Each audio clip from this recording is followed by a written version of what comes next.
Haleluya. Allah yang kita sembah adalah Allah yang hidup. Amin. Oleh sebab itu kita adalah orang-orang umat Tuhan yang hidup juga. Amin. Tempat ini. Puji Tuhan. Haleluya.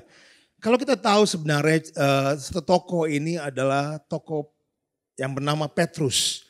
Kalau kita lihat dari kisah hidupan dia, bagaimana dia sebagai seorang nelayan yang akhirnya hidupannya diubahkan, dia dimenangkan oleh Kristus. Dan Kristus berkata kepada dia, ikut aku dan aku akan menjadikan kamu penjalan manusia. Dia mengambil langkah iman itu. Tapi di tengah-tengah segala sesuatu yang dilewati, pemuritan yang dilewati dan semuanya. Ada satu saat dia mana dia sampai 3 kali menyangkal Kristus. Tapi setelah beberapa saat dia menyadari dia sedih dan segala sesuatunya. Tapi Kristus menjam hati dia kembali. Dan dia direstorasi kembali. Dan kita tahu di mana di ruangan atas kuasa Tuhan bekerja dengan dahsyatnya memenuhi hidupan dia di antara murid-murid yang lain. Dan akhirnya dia diubahkan dan sampai hari itu setelah itu dia bicara kepada 3.000 orang dan luar biasa dia bisa berkhotbah. Seorang Petrus yang tadinya sebagai nelayan yang tidak tahu tapi dia mentaati mengikuti Kristus dan kehidupan dia diubahkan. Dan kalau kita lihat sejalan daripada cerita dia adalah dia bicara, dia semangat dengan luar biasa. Dan kita bisa lihat juga di kisah para rasul di mana kehidupan dia lewati banyak gelombang juga sama seperti Rasul Paulus. Dia lewati ups and downs dalam kehidupan dia masuk penjara juga, dia dihianati, dia bermasalah, dia dipukul dan segala sesuatunya. Sampai akhirnya dia bisa tulis bukunya itu 1 Petrus, saudara. Dan hari ini saya akan membagikan dari 1 Petrus ini. Karena dialah pengarang buku itu. 1 Petrus. Kita akan lihat sedikit apa artinya dari pasal-pasal dan ayat yang kita akan baca, saudara. Ini sedikit pendahuluan daripada cerita daripada Petrus. Dan kalau kita lihat sejarahnya, saudara.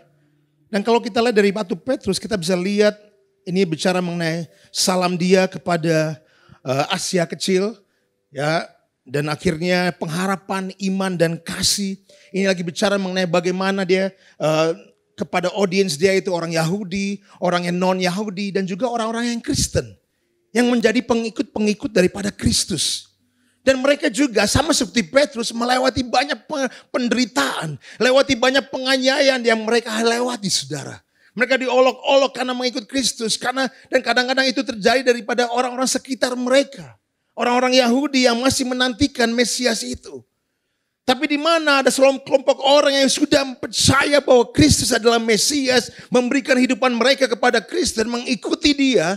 Sama seperti Petrus mereka lewati. So Petrus pada saat ini sedang menceritakan dan menyemangatkan pada orang-orang ini. Untuk tetap bertahan.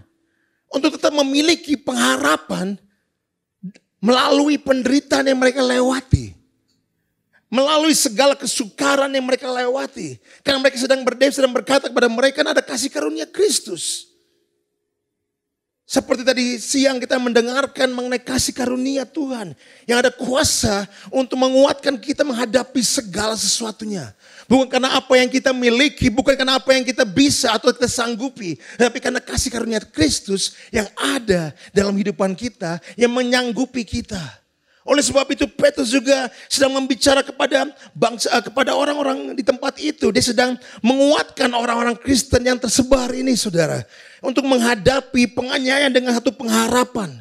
Kalau kita ringkas daripada 1 Petrus ini, dia bicarakan mengenai menekankan harapan keselamatan yang dimiliki orang percaya di tengah penderitaan. Ia mengingatkan mereka akan pilihan Allah dan panggilan untuk hidup kudus. Ini sedikit rangkuman daripada pasal 1 Petrus ini, saudara.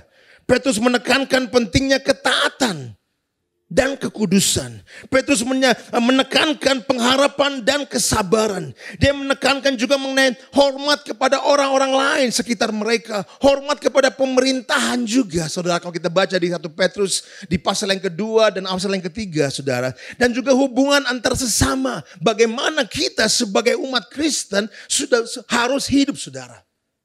Walaupun lewati penderitaan, walaupun lewati segala kesukaran, tetap memiliki pengharapan dalam Kristus. Itu semangat yang dia sedang memberikan kepada orang-orang pada saat itu. Dalam surat ini. Termasuk kepada kita pada saat ini. Biarpun kita sebagai minoritas dimanapun kita berada, saudara. Dan pada saat itu juga mereka sebagai minoritas. Tapi semangat itu yang Petrus sedang membangkitkan dalam hati mereka untuk tetap berlari. Tetap memenuhi panggilan mereka dalam Kristus. Dan tetap bagaimana kita harus memiliki hubungan yang baik terhadap setiap orang. Kepada pemerintahan, kepada orang-orang sekitar mereka. Dan juga bicara mengenai menderita karena kebenaran. Dia sedang menyemangatkan bagaimana biarpun kita hadapi penderitaan, tapi karena kebenaran kita tetap percaya bahwa Tuhan akan memutarbalikkan setiap keadaan dan setiap kondisi. Dan secara keseluruhan, 1 Petrus adalah surat yang penuh dengan penghiburan, nasihat, dan dorongan bagi orang yang percaya yang sedang menghadapi kesulitan. Mungkin pada hari ini kita sedang menghadapi beberapa kesulitan dalam sekolah kita, dalam kantor kita, dalam pekerjaan kita, mungkin dalam keluarga kita, mungkin dalam komunitas kita, mungkin dalam kemanapun kami kita pergi. Kadang-kadang suka ada aja, saudara. Mungkin karena kita seorang orang yang mengaku sebagai orang Kristen. Mungkin selain daripada itu kita menghadapi satu perbedaan mungkin di kantor kita, ataupun di sekolah kita, dimanapun, saudara. Tapi inilah surat untuk kita tetap semangat lewati segala sesuatunya. Saya akan tekankan di pasal yang kedua, saudara. Ini bicara mengenai Yesus Kristus, batu penjuru. Di sini berkata di ayat yang pertama, karena itu buanglah segala kejahatan, segala tipu muslihat, dan segala macam kemunafikan, kedengkian, dan fitnah. Dia sedang bicara kepada orang-orang yang percaya, ayo. Kita buangkan segala sesuatunya, segala kualitas, segala karakter-karakter yang jelek. Mari kita tanggalkan semuanya itu. Jangan kita ikuti cara dunia ini. Walaupun kita hidup dalam dunia ini.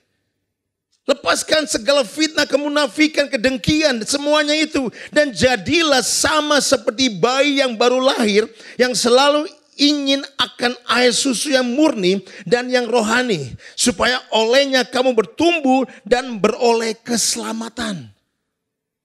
Kembali lagi dia berkata, jangan kita lupakan firman Tuhan itu. Yang memberikan setiap perkataan firman itu adalah kuasa untuk memberikan keselamatan itu, saudara. Dan kalau kita lihat selanjutnya di ayat yang ketiga, jika kamu benar-benar telah mengecap kebaikan Tuhan dan datanglah kepadanya batu yang hidup itu, yang memang dibuang oleh manusia, tetapi yang dipilih dan dihormat di hadirat Allah. Dia lagi referensi kepada Kristus. Kepada batu penjuru itu, saudara. Jesus is our cornerstone. Yesus adalah batu penjuru kita. Saya lakukan sedikit riset, saudara, bagaimana seorang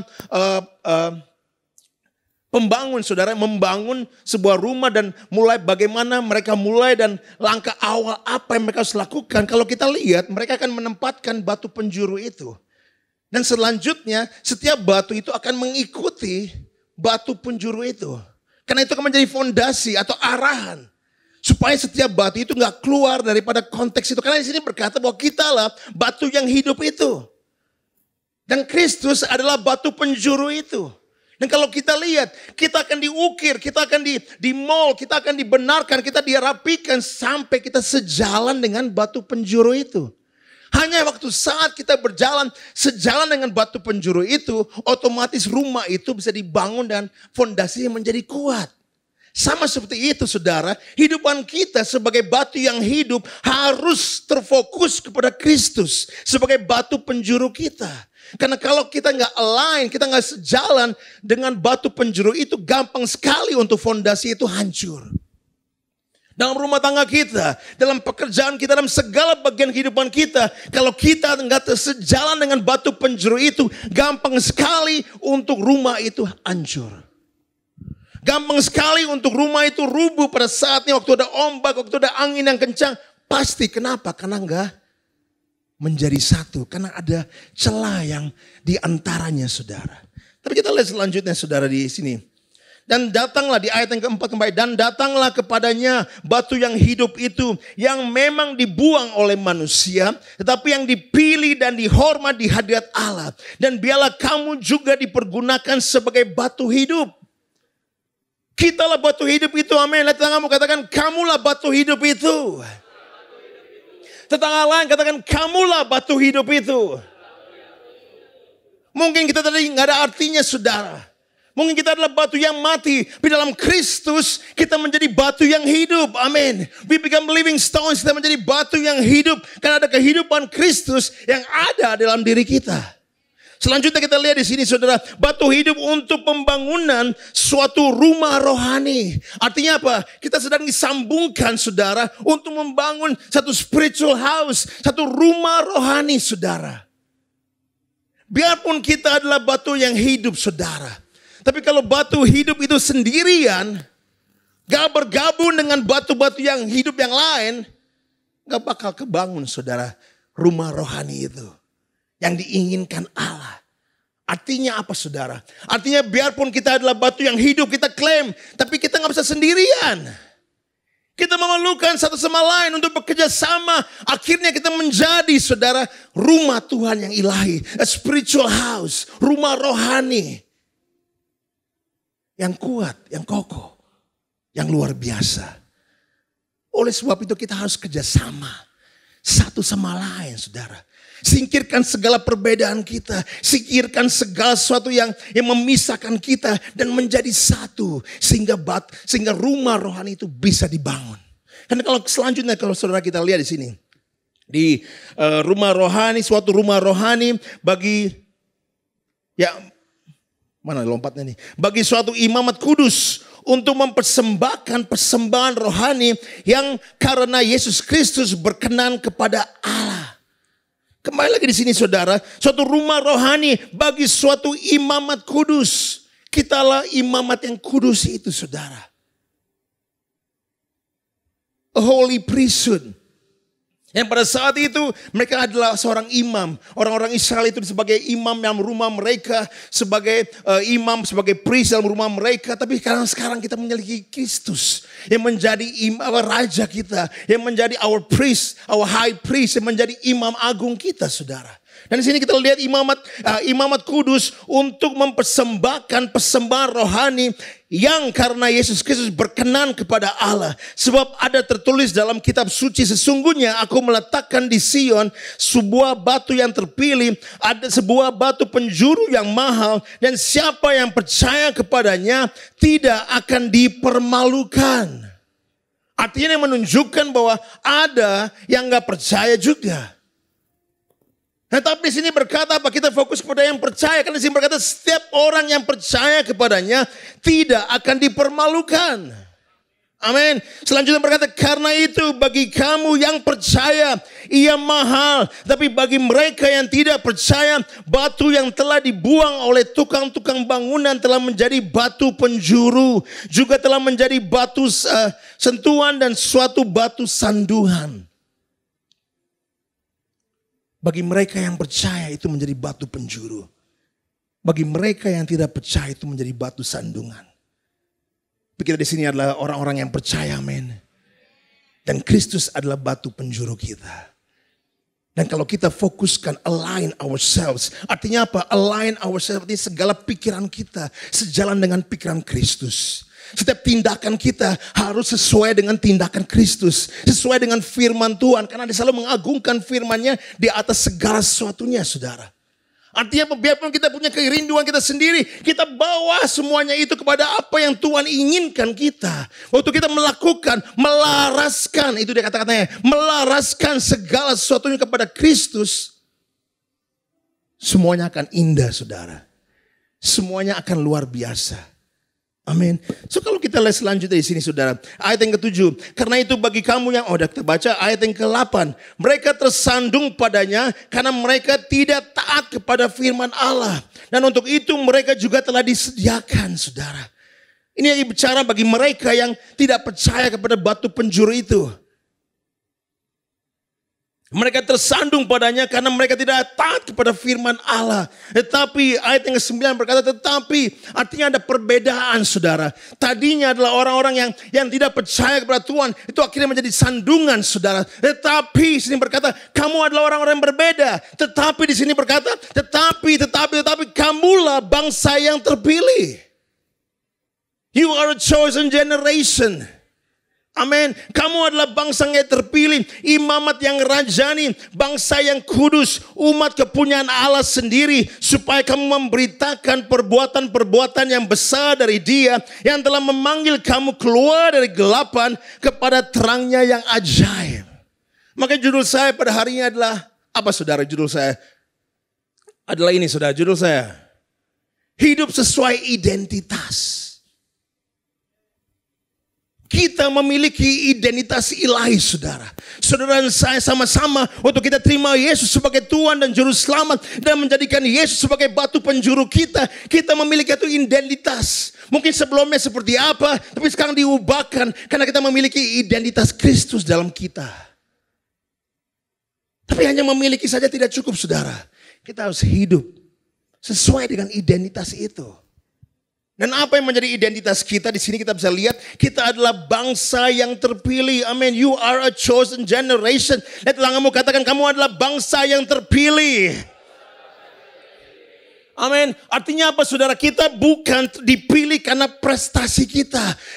Bukan karena skill kita. Kita sudah dengarkan tadi siang saudara. Bagi yang belum mendengar saya ulangi kembali bahwa kita dipilih bukan karena apa yang kita bisa lakukan. Terampilan kita, skill kita, kemampuan kita, prestasi kita. Kita tidak dipilih karena itu saudara. Tapi kita dipilih karena kasih karunia Allah yang tak ada batasnya. Amin. Dan juga Allah melihat potensi dalam kita. Bahkan sebelum kita sendiri menyadarinya. Karena beberapa orang di sini tidak menyadari potensi yang mereka miliki. Oleh sebab itu, karena saudara nggak menyadari potensi yang saudara miliki, akhirnya saudara jalan seperti ini. Hidup seperti ini. Selalu kembali kepada masa lalu saudara. Selalu kembali pada masalah-masalah yang ada dalam kehidupan saudara. Karena saudara tidak menyadari potensi yang luar biasa, potensi yang ilahi yang saudara dan saya miliki. Itu sangat luar biasa saudara. Maka dia berkata kamu adalah bangsa yang terpilih. Bukan karena kemampuan saudara, bukan karena prestasi saudara, tapi karena aku telah memilih kamu. Karena kasih karunia aku yang ada di atas kamu. Oleh sebab itu kita menjadi orang-orang yang terpilih saudara. Kalau kita lihat bangsa yang terpilih sebenarnya adalah orang-orang Israel saudara. Orang Yahudi. Tapi karena jalan mereka, karena ketidakpercayaan mereka, akhirnya kita dicangkokkan saudara. Kita diberikan kesempatan saudara. Kita menjadi bangsa yang terpilih, a chosen generation. Oleh sebab itu jangan akhirnya kita asal-asal juga. Dan kita lupa identitas kita dalam Kristus. Kita adalah bangsa yang terpilih. Tamamu katakan, kamu adalah bangsa yang terpilih. Ini bukan tentang kebanggaan, tapi tentang kerendahan hati untuk menerima anugerah yang luar biasa ini. Amin. Kerendahan hati kita untuk menerima anugerah yang luar biasa ini. Allah memilih yang lemah untuk mempermalukan yang kuat saudara.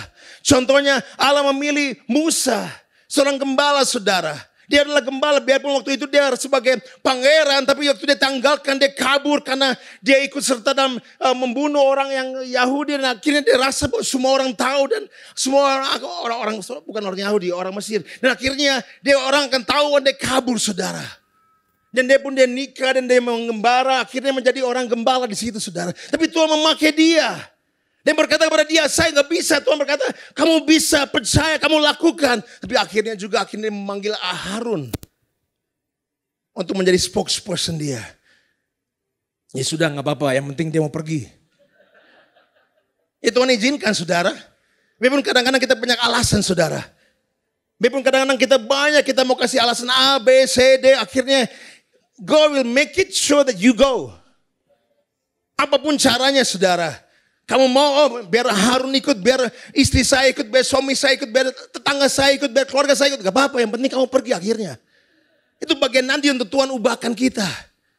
Yang penting kita ambil langkah iman. Dan itu yang terjadi lewati Musa, saudara. Dan akhirnya bagaimana Musa diubahkan. Dan kita dengar ceritanya dia bisa membelah laut merah itu dan segala suatu mujizat yang terjadi, saudara. Kita juga dengar mengenai cerita Daud, saudara. Bagaimana shepherd boy, akhirnya bagaimana Tuhan memakai dia untuk mengalahkan Goliat. Dan mengalahkan segala sesuatu raksasa-raksasa yang lain yang dalam hidupan dia. Dan akhirnya keluar sebagai pemenang. Karena dia adalah bangsa yang terpilih. Dia sadar akan identitas dia. Hanya orang-orang yang sadar akan identitas mereka bisa berdiri menghadap Goliat mereka. Kalau kita nggak sadar akan identitas kita, setiap Goliat yang datang dalam kehidupan saudara pasti akan kabur. Sama seperti yang lain yang kabur, saudara. Tapi kalau kita tahu identitas kita dalam Kristus, kita bisa berdiri teguh. Karena kita tahu siapa di belakang kita. If God is for me, who can be against me? Jika Allah beserta saya, siapa yang dapat melawan saya? Kamu adalah bangsa yang terpilih. Lihat tanganmu kata yang lain, kamu adalah bangsa yang terpilih. Selanjutnya disini berkata, kamu adalah imamat yang rajani. Kita bukannya umat biasa, saudara, kita adalah imam-imam. Amin. Lihat tanganmu katakan, kamu adalah imamat yang rajani. Artinya apa? Yang memiliki akses langsung kepada Allah.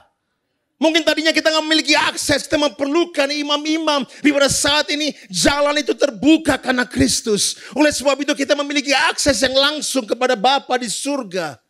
Lewati Kristus. Amin, saudara. Tadi kita katakan imamat yang kudus. Sekarang imamat yang rajani, saudara. Bukan hanya kekudusan, tapi menjadi priesthood. A royal priesthood. Imamat yang rajani.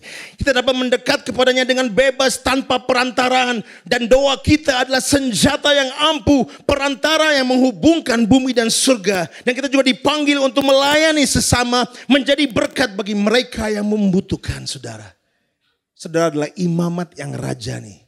Amin. Lihat tanganmu yang lain. Mungkin dia gak percaya, saudara. Mungkin lihat wajah saudara, mereka gak percaya. Karena saudara gak menunjukkan kepercayaan dalam hidupan saudara sendiri. So katakan kepada dia, kamu adalah imamat yang rajani. Amin, saudara. Selanjutnya disini berkata, kamu adalah bangsa yang kudus. Artinya kekudusan bukan berarti tanpa dosa, tapi berarti dipisahkan untuk Allah. Set apart, separated. Artinya kita adalah a special unit, saudara. A special group yang dipisahkan untuk Allah. Amin. Kita adalah bangsa yang kudus. Ini adalah panggilan untuk hidup sesuai dengan standarnya Allah. Untuk mencerminkan karakter Kristus dalam kehidupan kita sehari-hari. Kalau pertanyaan itu kembali pada diri kita, apakah kita mencerminkan Kristus dalam kehidupan kita sehari-hari? Ada yang iya, ada yang enggak, ada yang kadang-kadang, ada yang kadang-kadang lewat. Tapi biarlah itu kita mengintrospeksi diri kita kembali. Kalau kita kurang, saudara, mari kita tambahkan. Mari kita menjadi orang-orang yang mencerminkan Kristus. Bukan hanya di gereja. Karena mencerminkan Kristus di gereja itu semua juga bisa, saudara. Tapi mencerminkan Kristus di luar sana. Karena itu yang menjadi buktinya, saudara. Di mana orang diubahkan. Amin. Mencerminkan Kristus dalam kehidupan kita sehari-hari. Dan ini adalah proses yang berkelanjutan. Yang membutuhkan pertobatan dan penyerahan diri yang terus menerus. Artinya setiap hari kita menyerahkan. Setiap hari kita mengintrospeksi ada salah dalam kehidupan kita atau tidak. Dan apa yang kita harus lakukan. Membenarkan diri kita supaya kita selalu selaras dengan batu penjuru itu. Amin. Kadang-kadang ada kelewat dikit, saudara. Yang kelihatannya lurus kadang-kadang bisa miring-miring dikit, saudara. Yang kadang-kadang benang biarpun ditarik lurus, saudara. Bisa aja, saudara. Miring, saudara. Setiap hari kita harus menyelaraskan diri kita. Supaya kita nggak keluar jalur. Karena sedikit aja kita keluar jalur. Pada akhirnya bisa mengubahkan segala sesuatunya. Lihat tanganmu katakan, kamu adalah bangsa yang kudus. Umat kepunyaan Allah sendiri. Artinya kita bukan milik dunia ini, saudara. Amin. Kita bukan milik dunia ini. Kita adalah milik Allah. Bagian dari keluarganya yang besar. Kita memiliki tempat di dalam hatinya. Dan ia selalu ada untuk kita. Amin. Tuhan selalu ada untuk kita yang memberikan kita rasa keamanan dan kepastian di tengah-tengah ketidakpastian. Dia memberikan kepastian, amin. Di tengah-tengah ketidakpastian. Ada banyak ketidakpastian dalam kehidupan kita. Tapi Tuhan ada, selalu ada kepastian, amin. Amin. Tanganmu katakan, kamu adalah umat kepunyaan Allah sendiri. Amin. Tapi kita tahu kita semua adalah bangsa yang kudus. Kita ada imamat yang raja. Tapi untuk apa? Ada tujuannya saudara. Kita gak dapat sesuatu dengan akhirnya gak melakukan, gak memakai itu tanpa tujuan, tanpa arah. Tuhan ciptakan kita untuk tujuan. We are created for a purpose. Amin. We are created on purpose and for a purpose. Saya ulangi lagi. We are created on purpose. Artinya Tuhan sengaja menciptakan kita untuk sebuah tujuan. We are created on purpose for a purpose. Mari kita hidup kehidupan kita dengan tujuan, dengan arahan dalam kehidupan kita. Untuk apa di sini saudara berkata? Untuk memberitakan, supaya memberitakan perbuatan-perbuatan yang besar dari Dia. Amin. Artinya kita menjadi kesaksian hidup. Kita membagikan Injil kepada orang-orang lain. Kita menjadi garam dan terang dalam dunia ini saudara. Ada tujuannya saudara, kita melakukan amanat agung itu dalam kehidupan kita. Setiap hari membicarakan kepada mereka kesaksian tentang apa yang Tuhan telah lakukan dalam kehidupan kita. Kebaikan-kebaikan yang Tuhan telah memberikan kepada kita. Tuhan sembuhkan kita dengan hal ini. Tuhan sembuhkan saya dengan ini. Saya tadi bingung, gak ada kepastian. Akhirnya Tuhan memberikan pencerahan, ada kepastian. Itu bisa menjadi kesaksian bagi orang lain. Kadang-kadang kita menganggap remeh kesaksian-kesaksian yang kecil saudara.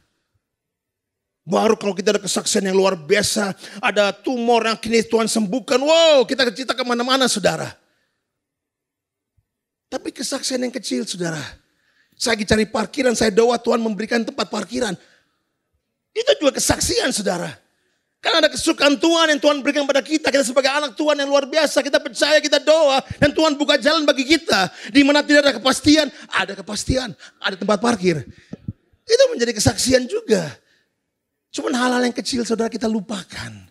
Kita mau sesuatu yang luar biasa. Belah laut merah akhirnya. Mungkin belah laut Ciliwung akhirnya kita. Saya membelah kali Ciliwung saudara. Kemanapun kita mau membagi kesaksian.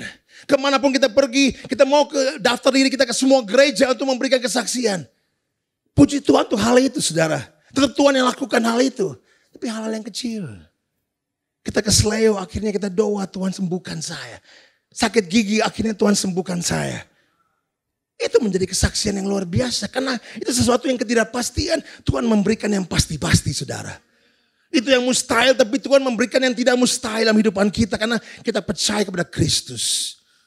Kita doakan orang yang patah tangan akhirnya tangannya sembuh kembali. Itu adalah kesaksian. So ada banyak sebenarnya kalau kita hitung. Itu ada banyak kesaksian yang dalam kehidupan kita. Marilah kita bagikan hal itu kepada orang lain. Karena siapa tahu orang sedang menantikan kesaksian itu dalam kehidupan dia. Dan akhirnya kita seperti batu yang hidup itu menghidupkan batu-batu yang lain yang mati saudara. Karena ada batu penjuru itu yang hidup dalam diri kita. Selanjutnya sini berkata apa? Memanggil kamu, memberitakan perbuatan-perbuatan yang besar dari Dia yang telah memanggil kamu keluar dari kegelapan kepada terangnya ajaib. Amin. Dia telah memanggil kita dari kegelapan untuk masuk kepada terangnya yang ajaib. Dan ayat yang ke-10 berkata, kamu yang dahulu bukan umat Allah. Itu yang dia berkata kalau saudara lihat di Hosea, itu yang Tuhan berkata kepada bangsa Israel. Di Hosea pasal yang pertama dia berkata, kamu bukanlah umat saya lagi. Karena mereka sudah menyembah berhala. Mereka sudah lakukan hidup dalam ketidaktaatan. Melakukan semuanya dengan yang melawan dengan apa yang Tuhan mau mereka lakukan. Sampai ada saatnya Tuhan berkata seperti itu. Kamu bukanlah umat saya lagi. Tapi terjadilah restorasi di pasal yang kedua dan pasal yang ketiga. Kenapa? Karena mereka sadar. Mereka kembali. Dan Tuhan itu hatinya luar biasa saudara. Allah penuh kasih. Kalau kita membenarkan hidupan kita, firman Tuhan berkata apa? Dia taat, is faithful. Dia setia, and just, dan adil. Untuk mengampuni segala dosa-dosa kita. Dan menerima kembali diri kita kepadanya. Amin. Itulah Tuhan yang kita sembah. Itulah Tuhan yang penuh kasih sayang. Yang penuh anugerah dalam kehidupan kita. Amin. Oleh sebab itu dia berkata, kamu dahulu bukan umat Allah, tapi yang sekarang telah menjadi umatnya. Kita dulu gak kenal Tuhan. Tapi lewati seseorang, mungkin lewati orang tua kita, mungkin lewati siapapun, intinya sekarang kita mengenal Tuhan. Ayo saudara, jangan kita kembali kepada cara kita yang lama. Tapi yang sekarang telah menjadi umatnya. Yang dahulu tidak dikasihani, tapi yang sekarang telah beroleh belas kasihan. Amin. Kita memperoleh belas kasihan. Kita telah ditransformasi. Amin. Kita menjadi anak-anak Allah. Kita adalah harapan. Kita memiliki harapan di masa depan kita.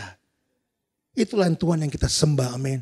Allah yang luar biasa. Oleh sebab itu saudara, saya mau dorong saudara sama-sama seperti Petrus mendorong umatnya pada saat itu. Marilah kita hidup sesuai dengan identitas kita dalam Kristus.